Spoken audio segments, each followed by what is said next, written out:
Hello, so today's going to be a VOD review where I'm going to be going over Silvermere Dawn and Silvermere Dawn with Warriors. I know I've done a lot of Warrior videos in the past, but I keep stumbling my way into these. I felt like in my 2-1, we didn't get to see the item or the augment selection on stage 2-1.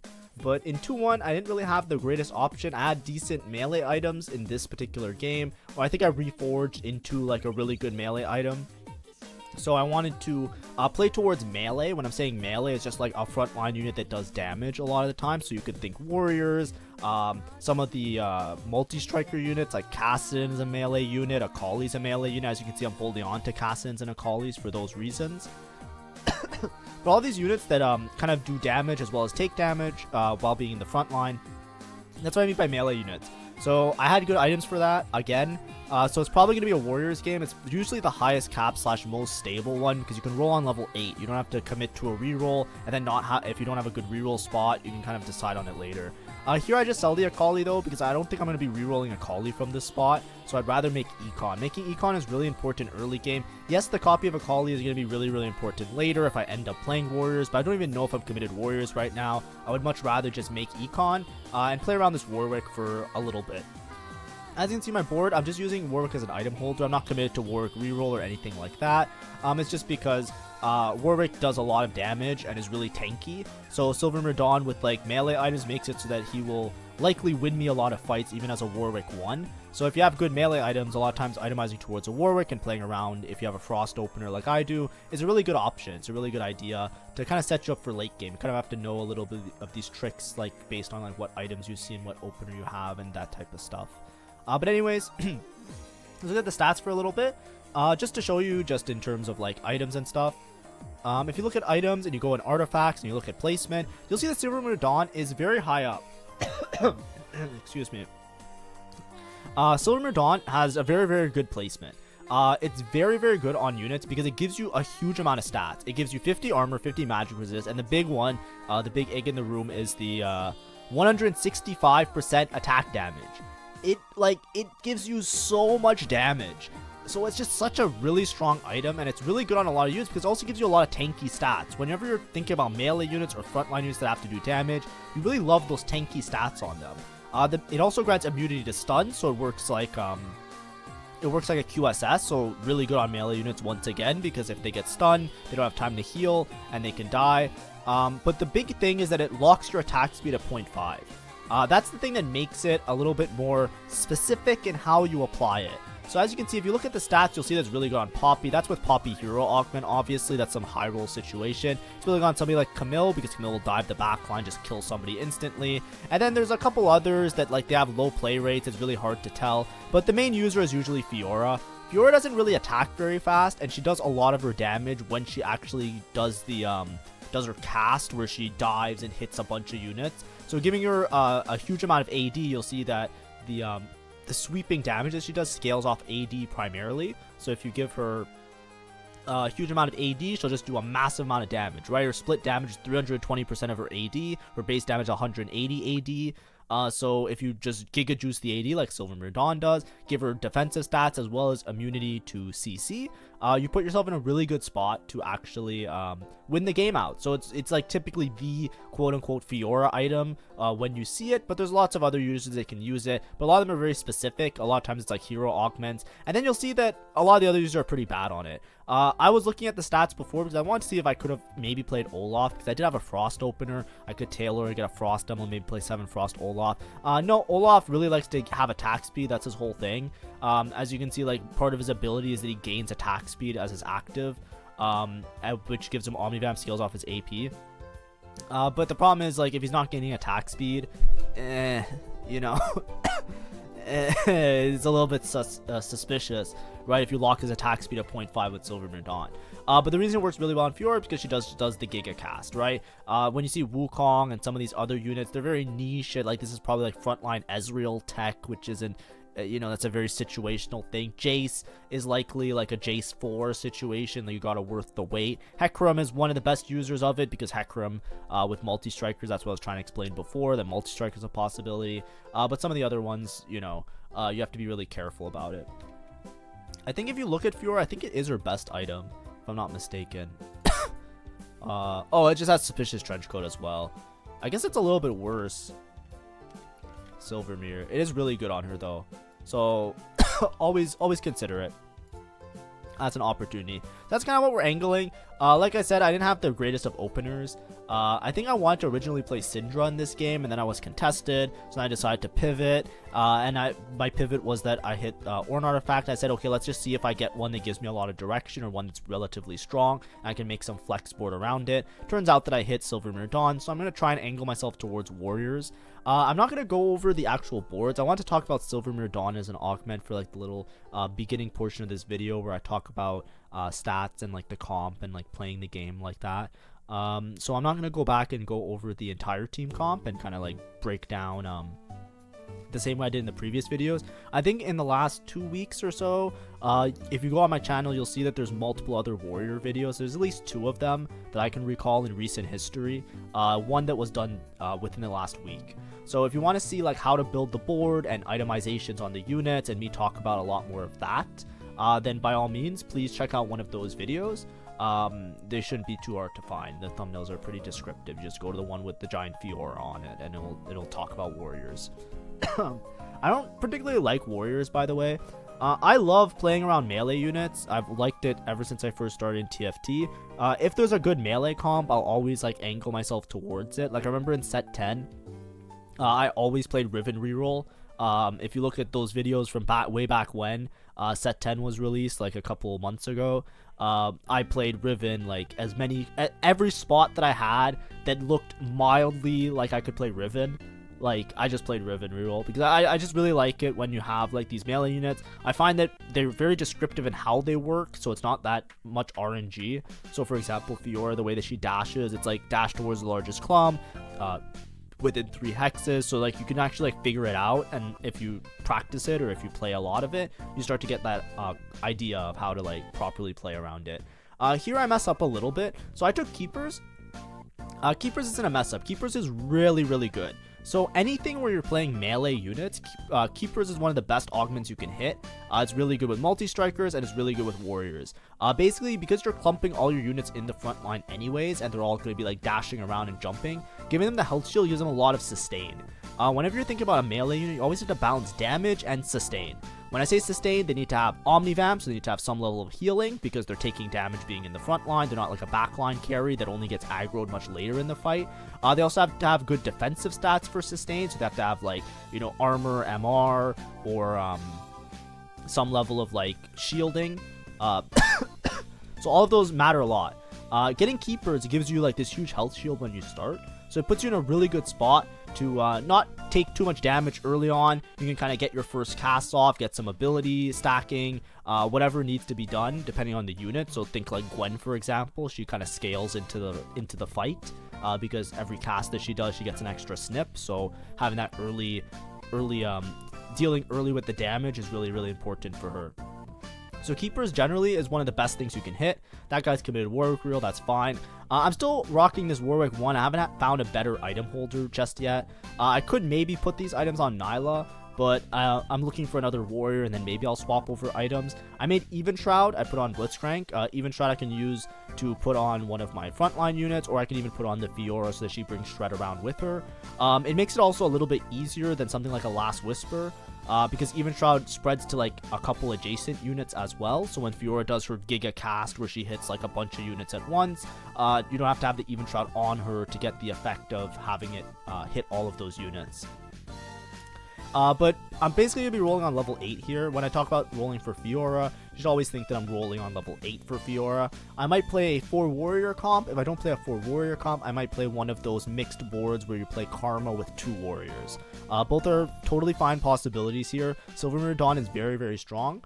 Ideally, I would like this Gwen, but it's with a tier as well. Any AP line is going to take the tier, even if they don't need the Gwen. That guy's not playing Gwen for sure. He's playing Blitzcrank, but he's going to take the Gwen for the tier. So it's just really like low roll. You know, if it was like Gwen with a sword, maybe I can get away with later pick Gwen, but that's fine. We're trying to balance our econ here as well as our health. We won most of stage 2, so we're pretty healthy. We're okay with losing some of this stage. We just want to make sure that we're making all our econ intervals. We don't want to be leveling out of turn or at any point in time, because then it'll be bad. One thing I will mention here though is that my keepers value is very low. I took keepers. I should clump like the Tom Kench and the Mordekaiser a little bit closer together, because keepers works by every adjacent unit you get extra shielding. So I don't want to be in this spot where the only person that's like I want them to be clumped together so that they're a little bit stronger. Here I just itemized the Mordekaiser. I think Mordekaiser is just fucking broken. So just have Mordekaiser do more damage. Right, Mordekaiser 1 is fucking strong. He might even win this fight. These aren't Mordekaiser items per se, but Mordekaiser just like, he lives forever. He does a bunch of damage. I'm down. You know what I mean? His auto attacks are going to hit like a fucking truck. So as you can see here, because I have Mordekaiser 2, I actually win this fight. This guy's Blitzcrank 3, by the way. He is greeting his gold a little bit. He's like setting up to roll down. He's one off of Zig, so he's like slow rolling for the Zigs, trying to hit everybody 3-star. But look at this shit. And you see that? Mordekaiser didn't miss. Do you see how he wasn't targeting the Zigs and then he just turned and hit the Zigs? Like, I love it when units don't miss. Like, Mordekaiser, mwah. Like, he should have never been buffed, like, or like whatever, reworked. Like, he was fucking broken. He should be nerfed. It's crazy they're not nerfing him ever. I feel like every single time I have a Mordekaiser on my board, I'm winning the round. Like, there's never a point in time where I'm like, damn, I really wonder if I should be playing this Mordekaiser. It's like, almost always, it's like, yeah, fucking Mordekaiser is fucking good as shit. Just play the Mordekaiser, you know what I mean?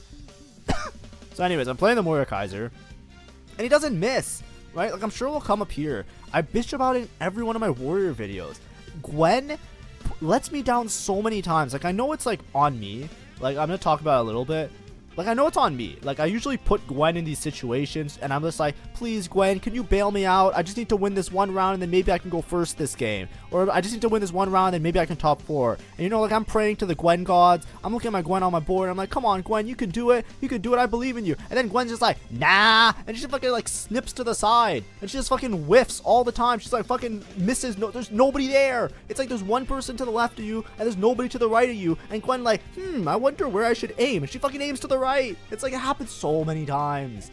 So like, it's so tilting. So that's part of the reason why I hate playing Warriors. The other part is that it's like a very expensive comp. You need to have a lot of items, which I do have a lot of items because I took an item augment. But whenever you think about Warriors, you want to itemize everybody. I talk about it a little bit in my other videos. But there's a lot of ways to itemize, but you really want to have a lot of items. Warrior units need the items, they need the stats, they need like the ability to sustain themselves. So if they don't have, if they're not upgraded, like if you don't have like a 2-star Fiora, you need Fiora to have 3 items because you need her to be as tanky as possible because she's taking so much frontline aggro that you want to make sure that, you know, they're not just like dying for no reason. So here it's pretty good. I have a TG, I can itemize one of the other warriors as well. I would like to tailor warriors now. When I say tailor, whenever you're taking an augment, if you have a certain trait in, there is a percentage chance that you will get that, you will get like a unit of that, or you will get an augment that's related to those units. So here I have Vanguard in and I have Warriors in. I'm not going to take out Vanguard because I'm not going to try and throw the round. I put in Arcana because Arcana is also probably fine to tailor a little bit maybe. But as you can see, I put in Warriors because there's a chance now that I might hit a Warrior related augment, which is a Warrior Crest. I talk about a lot in, like I said in the other video. I'm not trying to shill for you guys to go watch the other videos. It's more so that I'm trying not to be super repetitive because if someone is watching all my videos on a daily basis, I don't want to be like, hey, here's everything I said in the last video. I want to make it a little bit different. So that's the only reason why I'm mentioning it. If you came from this video, you know, I have to try and balance that as making a channel with the daily upload schedule. But basically, 6 warrior is like the highest cap version of warrior. If you play if you're playing warriors, you almost always want to play 6 warrior. If you're not playing 6 warrior, you're probably only gonna play 2 warrior and then play some kind of preserver board instead. But here we hit warrior crest. I'm down. You're down. I'm down. It's the best thing you can hit. Just 6 warrior is just so much stronger than everything else. And I'm rolling around 50 gold on level 8, so this is a really good thing. So we expect to find like 1 copy of each of the units. Just sell instantly. We're gonna put the items on the Fiora anyways. I'm taking my time here. I could roll a little bit more aggressively, but I just want to make sure I don't miss anything because, yeah. Put in the Gwen. Yeah, we're good to go. This is fine. I have a Blitzcrank in. I know I will switch out the Blitzcrank at one point. It's just that there's a lot to do this turn, and I want to make sure that I don't mess up. I missed a Bard, by the way. That was really, really bad. So if you saw in the shop, there was a Bard the last turn. You need to buy Bard because you want to have this Gwen stacking her Sugarcraft, because then you might run into a situation where she doesn't have enough Sugarcraft stacks by the end of the game. So it's actually very, very bad that I missed that Bard. Here I'm just gonna put Hecarim with the I have Hecarim too, and I'm playing this Vanguard version. Sorry, I'm playing this Arcana version. There's Preservers or Arcana you can usually play to augment your 6 warriors. I'm playing Arcana because that's what I hit. I already had the Tom Kench. So what I'm doing is I'm just getting some extra durability and attack damage. Now, it's not that important. Usually you try and play towards the the other Arcana. And as you can see, I just died. It just fucking sucks sometimes, like warriors. I'll talk about it in a second or a little bit later. Missing the Bard was very important though. Not having the Bard was bad. Ari is probably better than somebody. I put in Tarek here to get Bastion in to give myself a little bit of armor, because that helps with like my units sustaining themselves. But as you can see, I'm in a very stressful situation. I'm rolling really deep here. The reason I'm rolling deep is because that guy wasn't fully upgraded. I'm very low HP, and I expect to bleed out a lot this turn. I rolled 50 on level 8. I did hit everything that I needed to, but it's very difficult. Missing that Bard was also huge because I think the Preserver version is a lot more stable on level 8 than the Arcana version. Arcana goes dummy hard if you get Zareth and you have like 4 Arcana and Zareth and you know, like all of that shit going for you. But it's very, very bad if you don't have like the large vertical stacks. Hecarim's pretty good because it gives your whole team durability, and warriors also have some durability, so it just makes them like a little bit tankier, which is nice. The only problem that I have with Arcana right now is that like my Fioras, you're going to be my main damage dealer, and the AD doesn't really matter with Hecarim.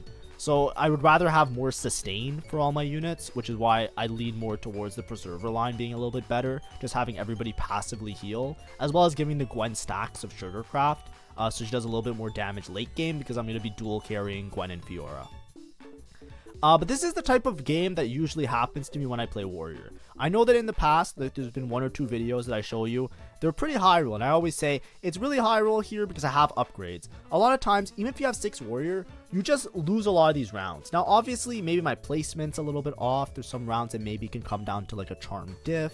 I can position a little bit better. I want my Fiora to be towards the front line here. Oh, I hit a Morgana. That's huge, by the way. I want my Fiora to be upwards because she has a lot of tankiness to her. So I don't want my other units to get aggro and then Fiora to get... I want Fiora to take some of the damage early. So I'm not like clumping my units to get extra Keeper's value. You know, you can technically get maximum Keeper's value on this Fiora by putting like everybody surrounding her. But I would much rather... try and position in such a way that Fiora is actually going to be like relatively strong. Here I put the even shroud into the Fiora instead of the Titans. I feel like Titans isn't that useful. I put on what's it called? I wanted to make red buff for anti-heal, so I wanted to put red buff on Gwen just because I feel like it would do a little bit more damage. I put the even shroud on the Fiora because I want the Fiora to try and do the maximum amount of damage to the backline as possible. She already has so much AD and armor from having what's it called, from the Silvermere Dawn, because it gives 50 armor and 50 MR, that I don't think Titans is that useful on her in that setup. I can double check as well in the stats, but I'm pretty sure it's not the best.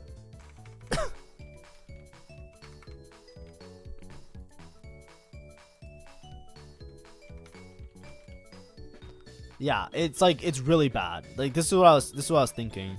Like, I remember looking it up one time in the past, but like, there's a very small sample size. We can maybe go to like a previous one, but it's like, it's always plus delta because Titans doesn't give you that much. It's like a very, like, it gives you a little bit of everything, but like, if you already, Silvermere Dawn already gives you a little bit of everything. So a lot of times you just want more damage. But I just wanted I wanted some kind of Last Whisper alternative to give her like shredding, because if I have a useless item on her, I might as well give her the one that makes it so that she gets more damage on the backline when she gets to the backline. That was my thought process. So that's why I put Even Shroud on her. I know it's not like a traditional Fiora item. It's not really even a tank item either. But what I was thinking is if she makes it to the backline before dying, so in this case I'm fighting Viger too, so of course I'm gonna lose here. But if I make it to the backline, I'll actually like one-shot them, right? Because Even Shroud will kick in, they'll all get some armor penetration, and then Fiora can do a lot more damage that way. That was my thought process. So I said, you know what, I'll just put the Titans on the Morgana. I can move around my items later if I get a when I get a remover, which is fine. So I can move off the like I could put a better Gwen item, for example. But this is typically what happens. I've been rolling really deep. I'm Fiora paired. I'm in dire straits. I'm basically losing to everybody. All the reroll lines are stronger than me. There's a guy that's going to be 6 Scholar that he beat me this round. I'm basically free falling. I'm not stable at all. Here, I get Prismatic Orb. It's an artifact and a bunch of gold. That's one of the best things I can hit because now I'm going to get an artifact. I can put, I think Innervating Locket and Forbidden Idol are both really good on Morgana. I want there to be a little bit more frontline. I could take Luden's Tempest and put it on Gwen, but it's not that good anyways, I don't think. So I just decide on Innervating Locket, put it on Morgana. I get to take the dummies, and I'm going to roll until I hit Fiora 2 at least, and Gwen 2. I'm a little bit in dire straits, of course. Like I said, I also missed that Bard really early on, so my Gwen hasn't gotten stacks. This whole round, my Gwen could have gotten stacks. This is part of the reason why it took me so long to hit. This guy's deciding to contest towards Warriors and Karma. This is like the other version you could play if you don't hit a Warrior +1, so he's basically just playing the same comp as me, even though the whole game I was angling towards Fiora. But you know, it is what it is. I think he's gonna beat me because he has a Gwen 2 and I only have a Gwen 1, so I think Gwen, yeah, she's gonna kill both units. He got the Execute Charm as well, which is really bad, and I'm 14 HP, which is essentially 1 life. You can technically live like a 1 or 2 unit loss on stage 5 with 14 HP because it's 11 base damage. It's 11 base damage on stage 5, or sorry, it's 10 base damage on stage 5 plus 1 for every unit, if I'm not mistaken. So I can technically take like a 2 unit or 3 unit loss, if I'm not mistaken. I just know you can live with 12 HP, right? I remember I did the math a while ago and I said on stage 5, 12 HP, 1 unit loss, I'll be okay. Like, that's what I remember. So, but either way, I'm essentially, like, for all intents and purposes, on 1 life now. This is very bad. I'm trying to rearrange my items. I want to move another Gwen item to give her a little bit of tankiness because now I have a Gwen 2. And Gwen 2 and Fiora are the only units I care about living and doing damage. This guy is very fucking strong. He has the Blossoming Lotus Charm and he's playing around 6 Scholar. I think he's only Rise 1 or something. I forget. His board's like almost complete but not really. So I'm able to beat him here, which is really great. But we're basically in dire straits. This is how a lot of Warrior games go. Until you have upgrades, until you have Gwen 2, Fiora 2, which you're not expected to hit on your roll down. It's very high roll to actually hit Gwen 2, Fiora 2. This is typically how your games go when you're playing a 4-cost board. That's why Callista Rakan felt so egregiously strong for so long. Because when you played Callista Rakan, the thing was a Callista 1 Rakan 1 was winning most of your stage 4. A lot of times, you only hit a 1-star copy of your 4-cost on your initial roll down, and you have to resend it on stage 5, like after you finish stage 4. So I basically didn't hit Gwen 2, Fiora 2. I had 50 gold on level 8. It's pretty much almost the best I can do. Like, I can do better, obviously. I can always improve. There's lots of little very, very specific things that I can't talk about because obviously there's so many things to talk about. I haven't shut up this whole time. I'm bitching and talking about shit every single round, right? But either way, the main thing you should always consider yourself is that you want to find 1 copy of each unit. And if the comp is stable with 1 copy of each unit, then you can then it's a good comp that you can, like, you're not in a high roll situation. With Warriors, even with 6 Warriors, especially if you're not going for reroll variations, you're not often stable with only 1-star versions of the units. You saw, like, Fiora 1 was dying too early, Gwen 1 was dying too early, then I lose a lot of my damage, my whole board falls apart. Of course, there's not other upgrades I have. Like, a lot of times when you have a Warrior +1, you can find, like, high roll with 5 costs, like Briar with a Warrior emblem is really good, etc., stuff like that. But it's just very difficult. It's very difficult to deal with a lot of the time. Also, I forgot to tell you, buying a support item is really good. I got Banshees. Banshees was a mistake, I think. So I want to just mention it here because I'm sure I'm going to get a comment about it. I'm going to actually go back just to show you the support items that I could have gotten, I think. I think it was a little bit before this. Then we'll fast forward, don't worry. So the video's not too long. I shouldn't have taken Banshees.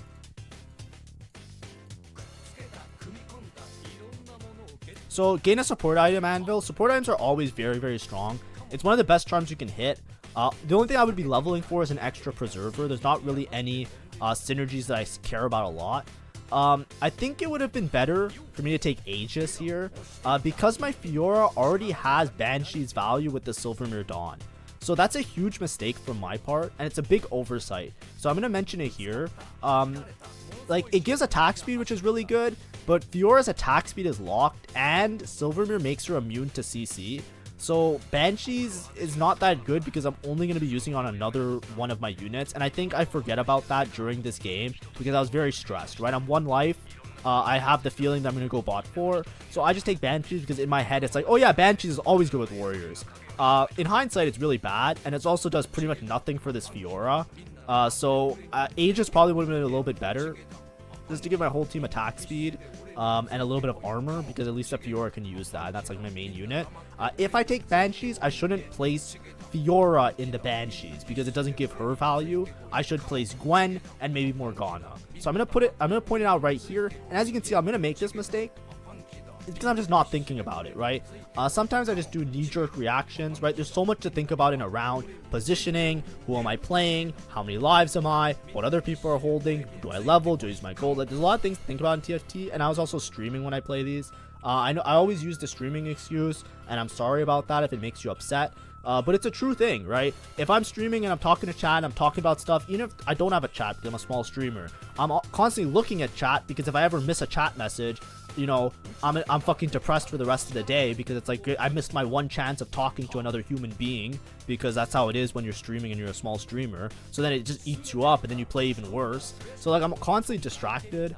And that's why I just overlooked it. As soon as I saw it in VOD review, like I'm looking at this video, it's like, oh my god, you're such a fucking idiot, clearly you use Banshees. But I'm just gonna make it very apparent to say to you guys, because, you know, of course, making a video on the internet, every fucking peanut gallery is gonna tell me how I'm a fucking undeserving of my elo and I'm fucking shit at the game, and how could I ever make a mistake like this, you're a fucking moron, whatever. I get those comments all the time. So, you know, I'm still gonna point it out so that you guys don't do it. Because Silvermere Dawn essentially does everything that Banshees does, I shouldn't be placing the Fiora next to the Banshees. I should put like the Morgana next to the Banshees, just to give Morgana value of Banshees. Morgana's also Warrior with Intervening Locket, so it should be fine. You know, that's the only thing, right? It's okay to take Banshees, you don't have to take the other thing, but it's just like, you know, I need to do something else about that. Anyways, we're cleaning up now. As you can see, once you're 6 Warrior and you hit Fiora 2, 1-2, you then become really, really strong. A lot of these fights, they're not even that close, right? As you can see, my Gwen and my Fiora are still alive. If I hit Morgana 2, that's also a huge high roll. If I can level for an extra Preserver, that's also a huge high roll. So I'm in a really good spot. I'm buying charms every round because I'm trying to play for that top 4 placement. I'm trying my best to like make sure that I get there. Like I said before, Keeper's value.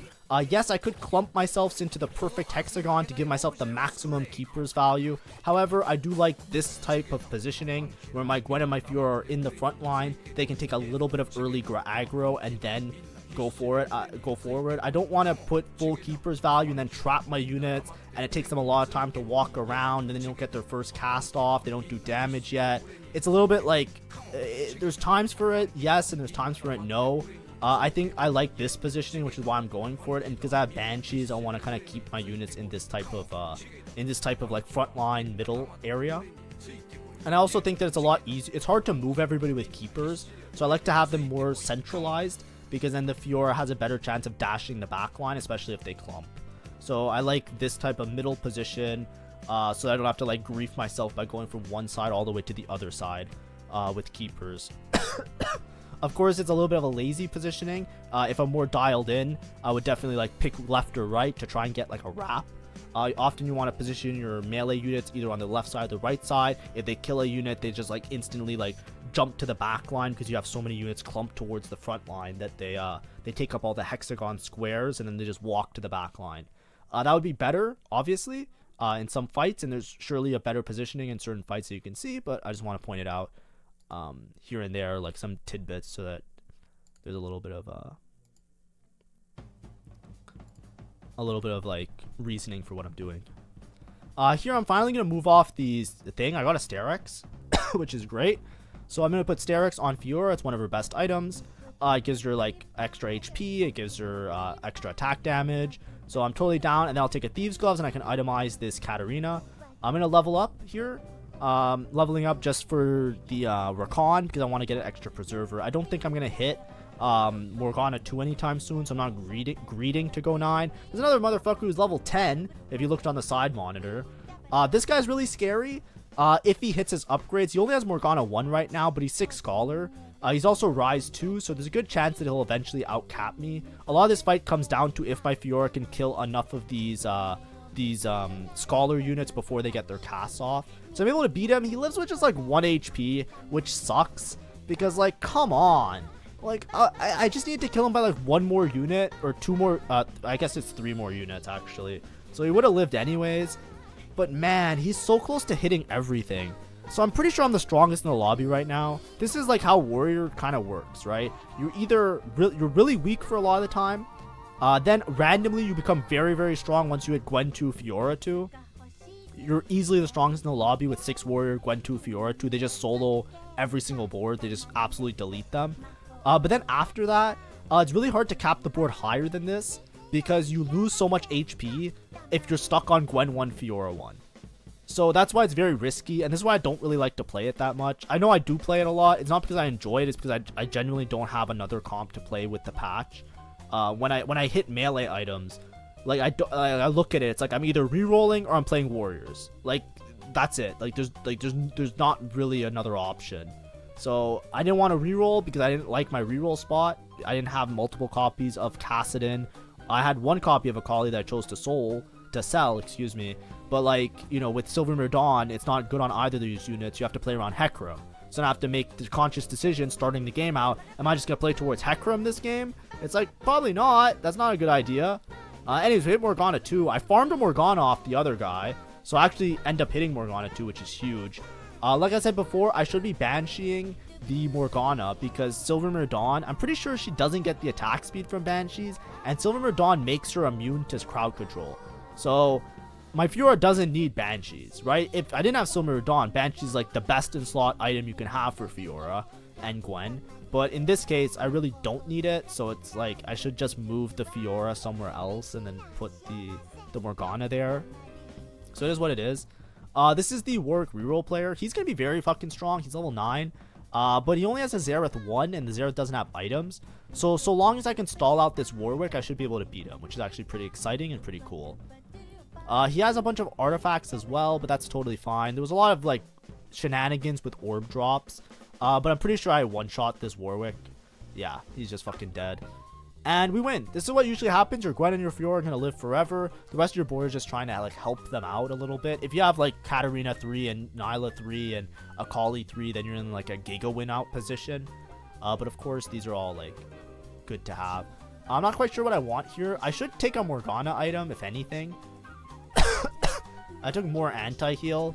I mean, anti-heal doesn't really matter that much because I already have red buff, but it's okay to have extra anti-heal. I have Thieves Gloves on both my other warriors, and I don't have a remover, so I'm not going to itemize anybody else. It's also a little bit of ways. It's a little bit far away for me to get Morgana items here because I need to get to the next neutral round to use the remover on the Morgana. Titans is pretty useless on Morgana. It's pretty much a dead item slot right now. I made it early because of tempo. It won me a lot of stage 2 rounds, and it set me up really good for my late game. But everything's pretty good. Now I'm fighting this guy. This guy is very strong now. Remember before I was saying that it was like, okay, I beat him pretty for free. Here's one thing that I don't know. Somebody can tell me. There used to be a bug. They just fixed it. They B-patched the patch, like the current patch. They nerfed Jinx back to what she was because Jinx was broken. Like I said in my patch notes, I don't know why they buffed her in the first place, but that's just me. Keepers was also bugged on away boards. So sometimes it didn't activate if you fought an away board. It wasn't just a ghost bug. It was like if you yourself are fighting a ghost board, your Keepers doesn't activate, I think. So they patch fixed it. If I play the video here, you see the shielding. So I think Keepers activated for me. So at first I thought I lost this because of bug, but I think he just outclassed me. I think he just has Morgana 2. Like, he just has Morgana 2, so my front line just takes a little bit longer to get through. Like, look, the Morgana's still alive, right? So by the time I kill the Morgana, the Rise gets a cast off, and then he just wipes my whole board with 6 Scholar Rise. So I think that's what happened. I don't think I lost Keeper's value there. But, you know, if that is what the bug looked like, I wasn't keeping tabs of it. If it was like you visually see the shield and you don't actually get the shield value, then, like, you know, Riot, fix your game respectfully. I'm joking, obviously. Please don't take that to heart. But, you know, I don't think it was a bug problem. I think it was just like a me problem. That's what happens, right? There's lots of boards that outcap you. I 100% beat the Warwick player, but he just had way more HP than me. I wasn't stable at all on stage 4. I tried my best to roll every single turn to try and find something to fix up my board, right? I was trying to pivot out of Arcana. Arcana is very high roll. It's a variation that you can only play if you can like make it to level 9, because you really want to hit like the vertical Arcana to make it more relevant. So I really want to switch to Preservers, give my board some sustain. I missed that Bard early, so my Gwen didn't stack as much. So a lot of it was like my problem, like my fault. This was a game that could have gotten first. However, the Scholar player I think always beats me, because once he hits Morgana 2, as you saw, I wasn't able to kill the Morgana. Scholar Morgana is very, very good. She has really good items as well to sustain herself. By the time I got past the Morgana, maybe positioning. Maybe if I position like far left side, for example, I can avoid the Morgana and maybe dash onto the back line. But my Fiora was like chewing up the back line, right? And he just doesn't have his rise. They're not clumped towards the rise, so the Fiora never dashes to the rise. And what do you know? Uh-oh, Spaghetti-O. It's just a third. But that's typically how a lot of Warrior games go. So if you're playing Warriors and that's the type of experience you have, you're not alone. It's very, very hard. You have to be very ahead. You have to have a lot of HP, right? I started at like stage 4 with like 70 HP or something, right? 50 gold, level 8, like, you know, 60 plus HP, and it still came down to the wire because I got myself down to 1 life before I hit everything. And that's why, you know, even though I'm making a lot of these videos, you know, be careful. Don't just blindly play Warriors because you see me do it. But it is an option that's there. A lot of people will dismiss some of these 4-cost boards in lieu of reroll, and I am one of them. But, you know, if you're in a pinch and you really, really need to play something with like melee items, I always gravitate towards the 4-cost Warrior board. But that's just me.